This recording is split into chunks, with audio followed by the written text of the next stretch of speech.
look, thanks for the opportunity to talk to you today. Obviously, Sam Byrne through Co-ops New South Wales and Robin teed up for me to come on and have a chat. Our co-op, may not fit what you're doing, but it's a business that I think, and what we do in our co-op relates to everyone. So some of the stories and the bit of information I will give you, you'll get bits and pieces out of it, and then at the end when we have our session, feel free to ask some questions. So the co-op story really is Yenda. I don't know if you know where Yenda is, but Yenda's about 4.5 hours drive west, slightly south of here, near Griffith in the Murrumbidgee irrigation area. And really, Yenda was brought about because of irrigation in our area. If we look back, just the area, yeah. We were established in July 1925, so we're 92 years old. We've morphed and changed a lot since that time, and even with our original establishment, that site there, the reason I put that photo in, even though we weren't around then, that site there was when irrigation was in the process of coming to the area.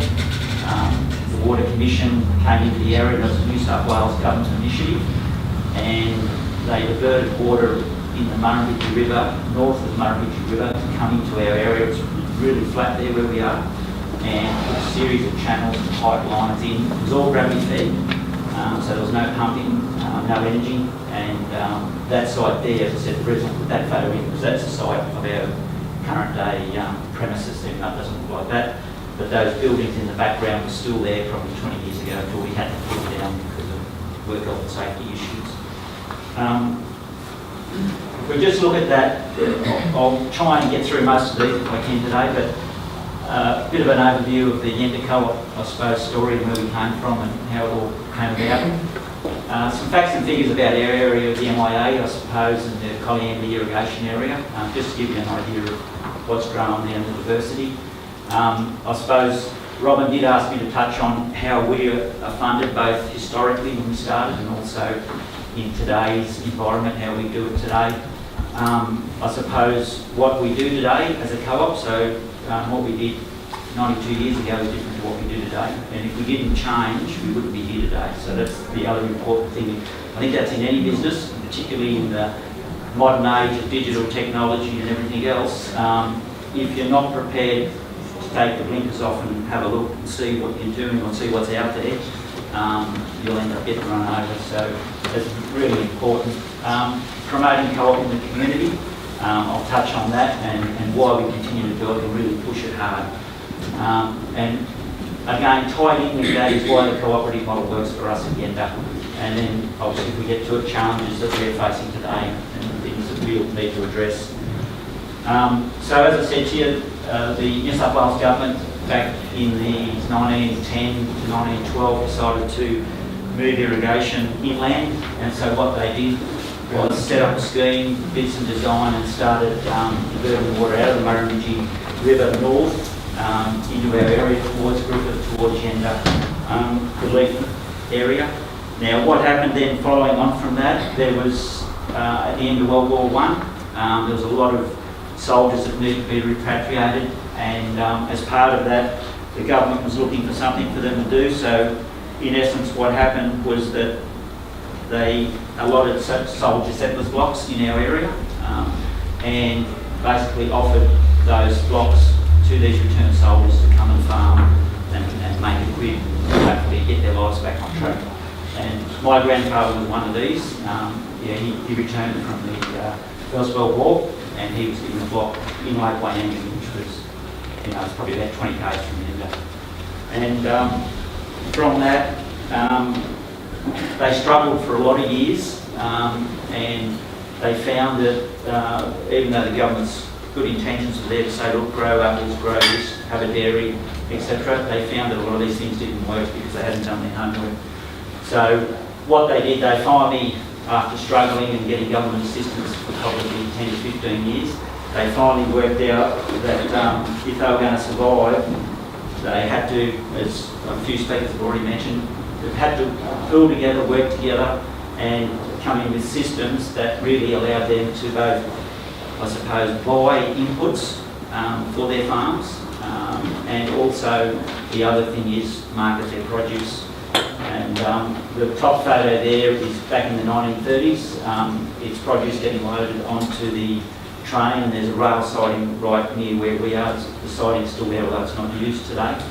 And they were sending that produce down to city markets. And so that would happen basically. The co-op back in those days used to come and pack the goods on behalf of the growers, box it up, put it on the train, go overnight down to the markets, and then the produce would be sold, and eventually the money would come back and be divvied up through the co-op.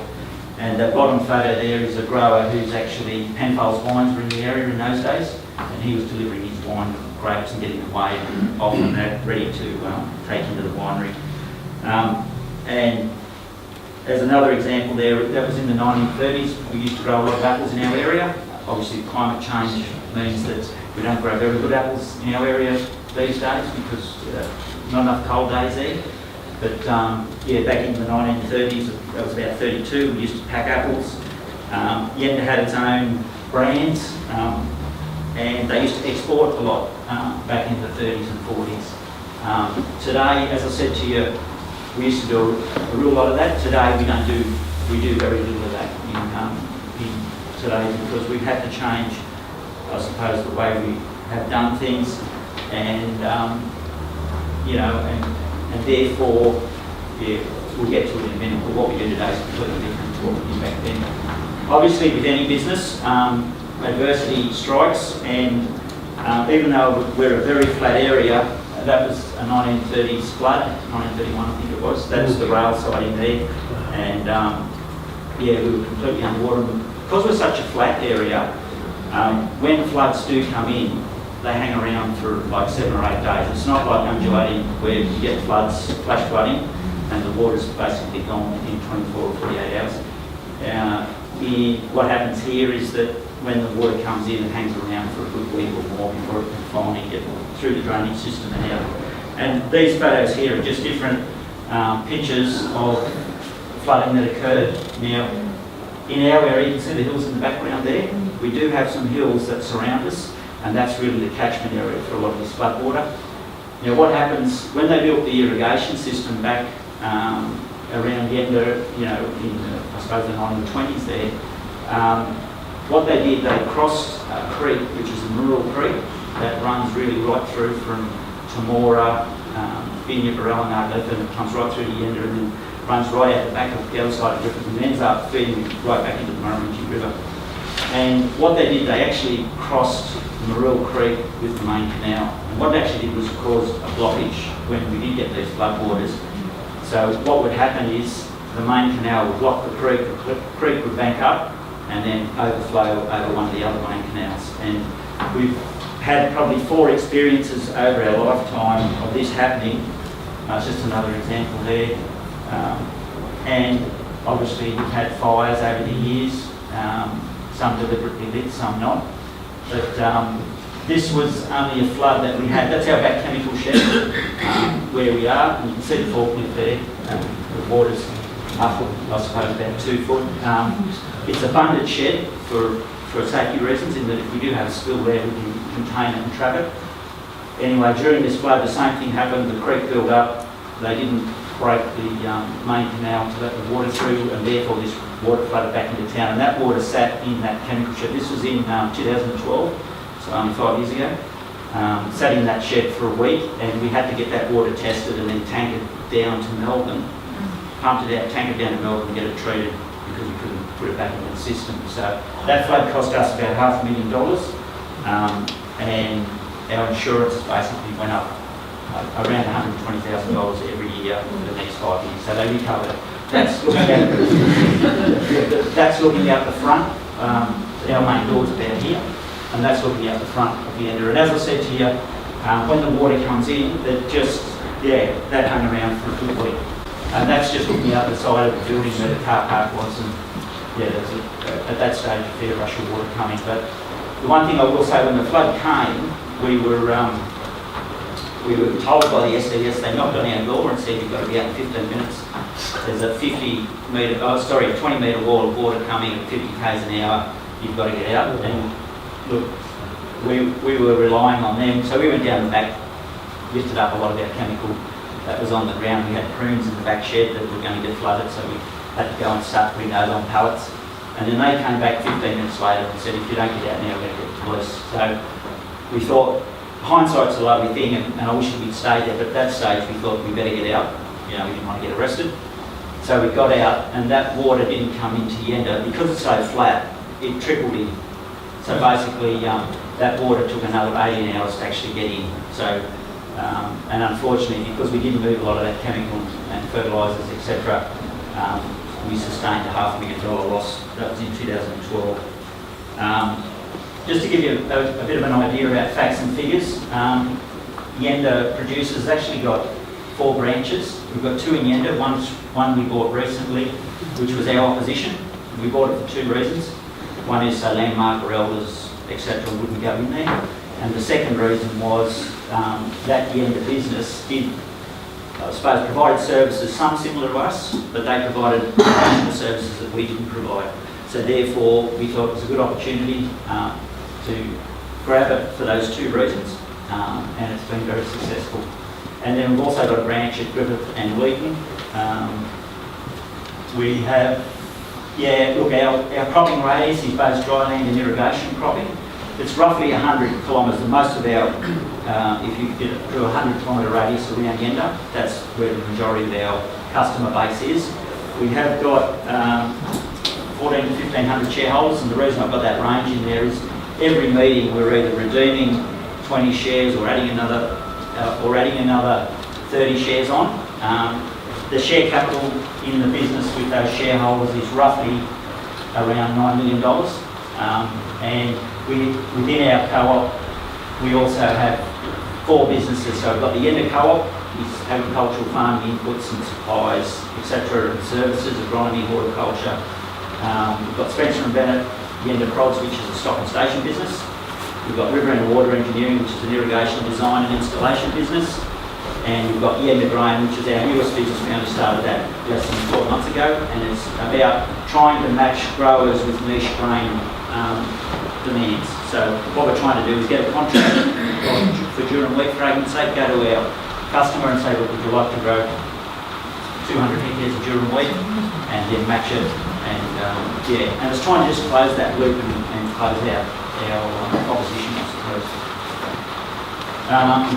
And within the group itself, we've got about 80 staff, so 50 in the co-op, 8 in the stock and station, 21 in the irrigation business and 1 in the grain business. And that's just a couple of snapshots of a couple of things we do. Obviously deliver anhydrous ammonia as nitrogen fertiliser on behalf of Incitec, selling it to sale yards. That's they're our machines. We've invested a lot of money in that's manure. I think that's cow manure, not chicken manure. But we do a lot of spreading on farm, and that's just an example of some of the irrigation books we do in vineyards and elsewhere. And we do a lot of, actually, of late we're doing a lot of irrigation work, or drainage work, etc. for the local council and local irrigation authority. We've got a lot of money there with the Murray-Darling Basin plan, trying to look at efficiencies. That's just to give you a bit of an idea of turnover. I just thought I'd throw that in. Obviously, the drought years from 2001 basically to 2010, we relied on a lot of our all water pumpers because the dry blokes weren't producing much, and sort of coupled in with that, I think. I'll get to that slide in a minute, but okay, just to give you an example of what we do produce in our area and why it is so critical. We've probably got the most reliable, if you looked at it, water source in Australia, other than the York up there. But as far as year in, year out water allocations go, I think you can safely say that the Murrumbidgee and Polyam irrigation area is probably the most secure. So we do grow 90% of Australia's rice. We grow more than 70% of New South Wales citrus and approximately 30% of Australia's citrus. 1 in every 4 glasses of wine is produced in our area, and I'm pretty sure of the 17 exporters the 15 largest exporters of wine in Australia, 7 come from our area. So so it's a fairly intense area. We grow 75% of wine grapes, With regard to chicken production, the biggest chicken producer, these are meat birds obviously, and they produce 2.8 million birds a week. We've got a hatchery there that we're about to finish that will grow 3 million birds a week. And one thing we do in our area, we do grow about 95% of Australia's prunes. So when you see Angus Park, we're agents for Angus Park, and there is some samples out there on the Co-op's desk, and feel free to grab. But with regard to that, we receive that dried fruit into our sheds. We grade that fruit to size. We package it into half-ton bins, all barcoded with growers' names on it and that. Then it gets sent down to the Rimples in Mildura, and where Angus Park package it up and then send it out there to the markets. One thing with the prunes in the local area is that with energy costs, because a lot of it's gas dried in dehydration tunnels, we've got one local grower that's just invested $200,000 in sun drying facilities from Chile. So they're going to look at actually sun drying their produce out in a paddock in trays over plastic covers with fans. So and I do agree that the cost of energy and cotton projection this year in our area, we didn't have cotton 15 years ago in our area. With climate change and everything, now cotton is probably produces just as good in our area as anywhere else. And this year, with cotton at $560 a bar, estimated to be about 65,000 hectares of cotton going in. And these are just examples and photos of cotton cropping diversity. That's great. So obviously cotton on the bottom. You've got corn or maize. You've got rice. You've got plums or sugar plums, which convert to prunes. Nuts are a big thing at the moment. That's an almond tree. There's a lot of almonds, a lot of walnuts grown in our area. There's hazelnut plantations, and obviously citrus, and that's just your normal winter crop wheat. Now one of the secrets at the end is you've got to create that point of difference, and that doesn't matter what business you're in. You've just got to find your market, find the gap in the market, and then match it and meet it. What we do, and this is how we try to keep our landmarks and elders and all those off our backs, is we do aim to pay back rebates and dividends each year. So if you looked at that, last year we paid back just under 1.6 million. We're on target probably this year to pay back 1.7, 1.8 million back. And we advertise it on the wireless. That's the only advertising we really do. We push it on the wireless because we know farmers are out there either in their utes, in their vehicles, and every hour on the wireless we have a radio spot, and we basically pump out there that the enterprise, we're your partners in farming, and at rebate time we'll pump the ad to say we're pouring $1.8 million back to the local community. Because if you've got a good story to tell, you've got to tell it, and if you tell it well and tell it often enough, and I don't mean this disrespectfully, but whether it's true or not, people will believe it. Yeah, so that's why you've got to use it to your advantage. Yeah. This is true. That's true. Is that fake news? That is true. Alternative facts. Yeah, and the other thing we do is we pour money back into the community. So we would sponsor well over 100 different organisations, whether they be schools, we're the major contributor to the Country Education Foundation in our area, for kids wanting to go away to uni. And obviously we celebrate, that was our birthday, our 90th birthday celebration. We celebrated with our members. We sponsored the local golf course in their golf days. We had a 100-year celebration at Yenda only last year, and obviously we had a parade with the tractors and whatever else in town. We actually celebrated our 90 years together with the Yenda Hotel, which is the same age as us, the Yenda Post Office and the Yenda Pioneer Butchery. So we got all together in the local park. There's only 1,000 people in Yenda. We got together in the local park, put a jumping castle on, had a barbie, had a little bit of music there. And, just again, if you've got something good to tell it. Yeah, and that's just some of the kids on the float on the day on the 100-year celebration. I know we've got questions coming up later, so I won't ask, but Yenda, that's our website. It hasn't been up that long, but if you want to log into it anytime. And I've thrown these up just to give you an idea. My real passion is growing veggies at home, that's my home.